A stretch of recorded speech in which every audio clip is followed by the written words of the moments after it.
Swing and a miss. Helsley gets Bichette, and that is the ball game. As the Cardinals earn a split of the series with the Blue Jays. The Jays' 7-game winning streak is over. And Albert Pujols, what a night for him. 3 for 4, including a long home run to center field. Chalk one up for the old fellas tonight. Albert Pujols and Adam Wainwright, both terrific as the Blue Jays now turn their sights to Detroit. And the Blue Jays just couldn't get anything going. The Cardinals pitchers retired the final 12 Blue Jays of the ball game, and they just couldn't get anything going, and they split the 2-game series. And if it indeed is his last game, Albert Pujols put on a show for the fans here at Rogers Center. So we'll be back with you tomorrow night as the Jays open up a series with the Tigers. But right now it's time for Sportsnet Central. Let's send you to Jesse and Ivanka.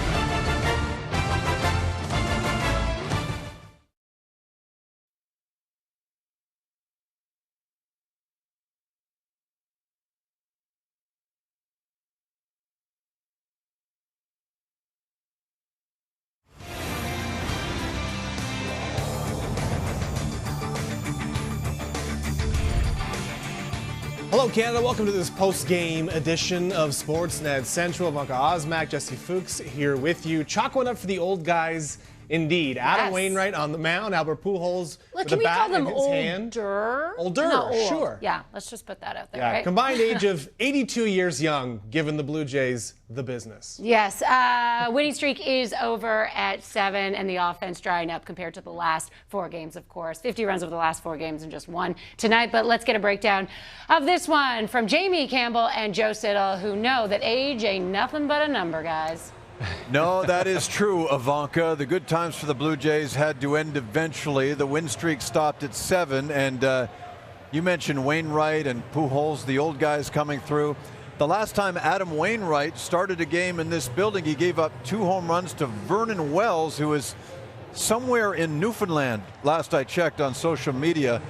Boy, 40 years of age, and he looks like he could contend for a Cy Young Award, at least the way he pitched tonight, Joe. How many times have you heard the term crafty veteran? And that's what Adam Wainwright is. And I say crafty because those guys are very smart. They've been around the game a long time. They do their homework on opposing hitters. I thought we'd see a lot of curveballs and cutters away from Blue Jays hitters tonight. And we did. There's some cutters away to start. There's a very good hitter in Kirk. Can't do much with that cutter out there on the outer edge. And then, of course, that patented curveball. We've seen it from Adam Wainwright for years. It's slow. It's got a sharp break.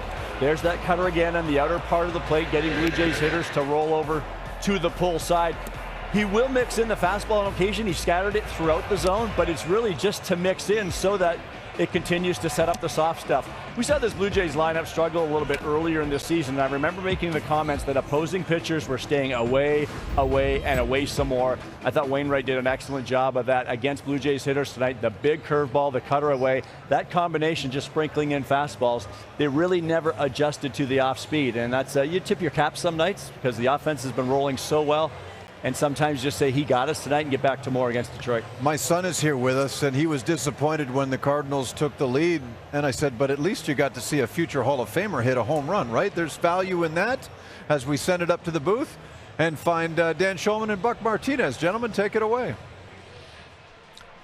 Jamie, thank you. There's definitely value in that, and we saw that on both nights here of this series, the way the fans here in Toronto, Cardinal fans and Blue Jay fans alike, responded to Albert Pujols when he came up, and he gave him a show tonight. Boy, he sure did. And Pujols had announced this will be his final season. The Cardinals are here for 2 days. So Pujols got a terrific warm welcome last night, and once again tonight he was a little bit hesitant to take his cap off, but he acknowledged the crowd once again, and he didn't disappoint. He had a single and a double in his first 2 at-bats, and then he caps off a 3-hit night with a home run into the WestJet flight deck.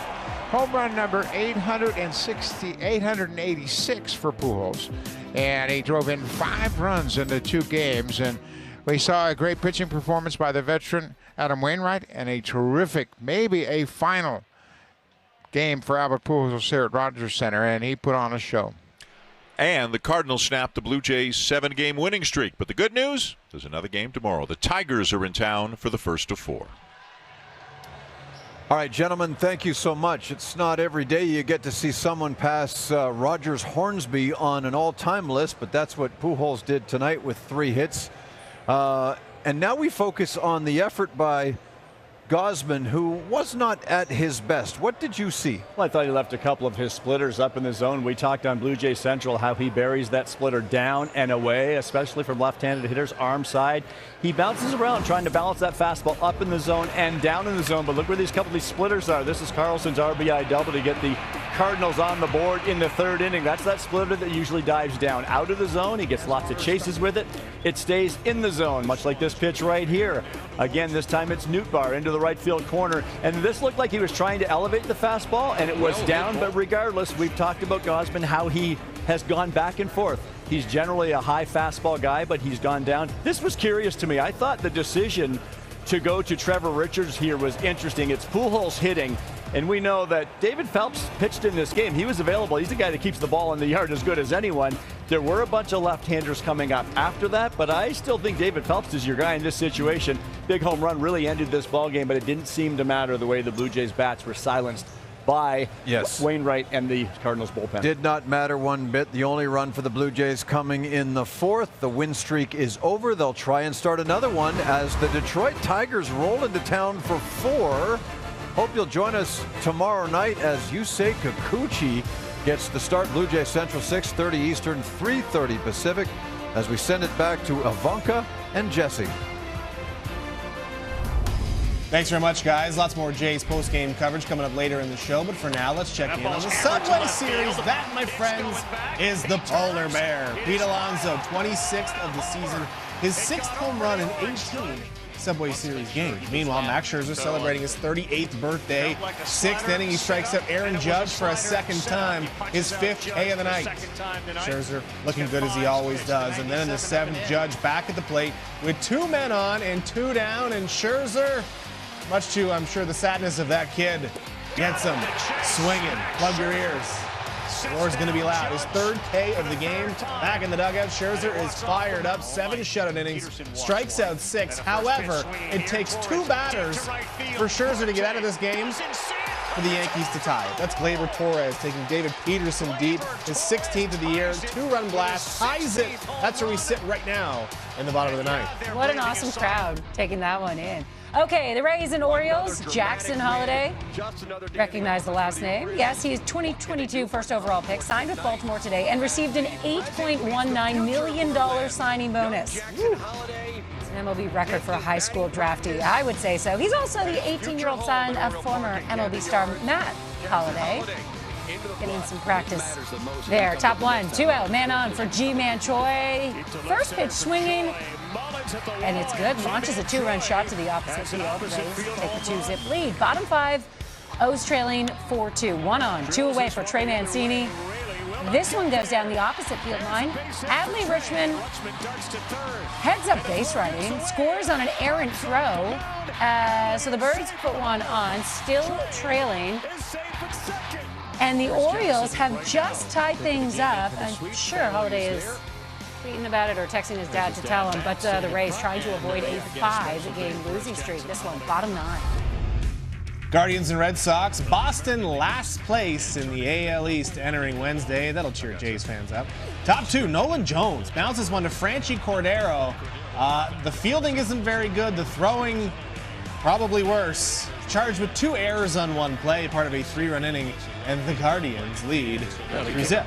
Top 4, 2 men on for Stephen Kwan.